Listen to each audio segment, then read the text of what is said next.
Next is Marsha Ratzel, who is a middle school teacher in Kansas, Blue Valley School System. And Marsha has taught sixth grade. I think she taught seventh grade, and now she's teaching eighth grade math this year.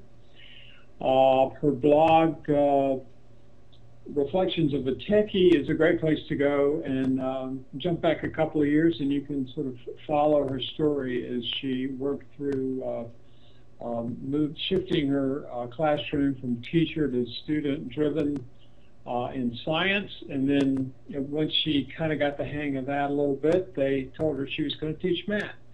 So she's doing it this year in math, and I've been enjoying reading her posts this year as she tries to figure out what PBL looks like in eighth grade algebra.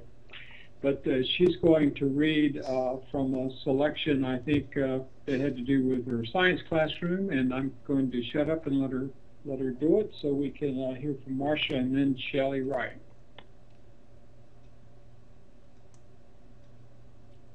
Hello, everyone. It's so nice to spend the evening with you. I'm honored to be in the group of people who have already spoken. It's quite an assembly of people. So I present a reading from my article that's called Teaching by Getting Out of the Way. I picked the pages that I picked because I didn't figure out how to do this like the first or the second or the third time I tried it. It took me keeping on and trying, but it was one of my first moments of really where I was attempting to be the quiet teacher who was listening to my students rather than talking and being in the front of the room. So this is sort of one of my first moments where I was able to actually get out of their way. It took me a long time. So it says, how, you might wonder, do I know if students got anything from the experience? And what we were doing is putting drops of water on a penny. So this is a pretty standard lab that you might see in sixth grade. So it says, how, you might wonder, do I know if students got anything out of the experience? By the questions they ask. Turned loose from teacher expectations, they investigated their own questions and then started exploring other things that were of interest to them. And here's how some of it went. We started with a typical observation and a data collection activity, dropping water on a penny and counting the drops. And they posed questions that we then turned around and captured via Twitter. How many drops will a penny hold? How tall is a penny with the maximum amount of water on it? And then they started to ask better and better questions. How tall is the dome after you've maxed it out? What's the difference in the number of drops if you drop it from the air versus touching the penny? How many times will this work? How wide does a penny get when you put water on it? How many drops does it take to get the water bubble to hang over the edge of the penny? Oh, they worked and worked at all these questions, but some of which I was very dubious about when they proposed them.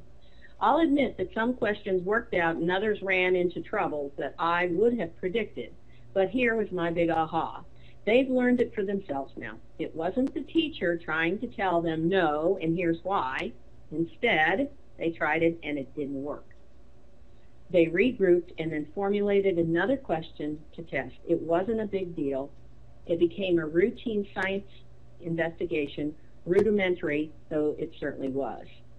I'm hoping that this experience builds up their learning muscles so when we get to bigger topics, they'll feel the same way about the roadblocks they'll encounter.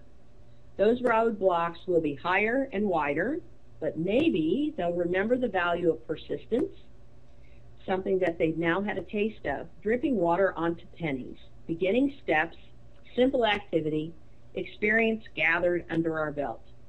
So my biggest joy today came from one of those goofy boy groups, the guys you love and who stresses you out all at the same time. You guys know those groups. They finished and just sat there seeing what would happen if they mostly made a mess until they discovered you could get a drop of water to stick to the penny, even if you turned it upside down.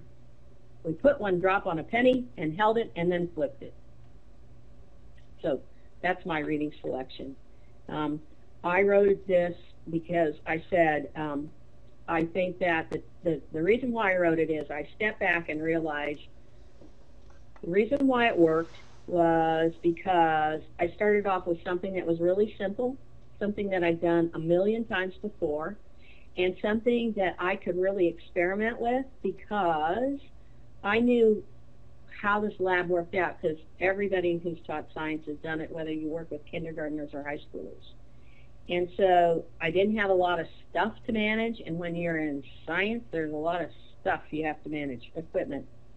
And then I had also promised myself on the eve of this lesson that I would multiply my wait time by 2 or 3 times, and then I would only answer questions with more questions. And then the last thing is I promised myself I would support their ideas with affirmation, yet I promised myself I would also not let them have incorrect science information. So that's my reading.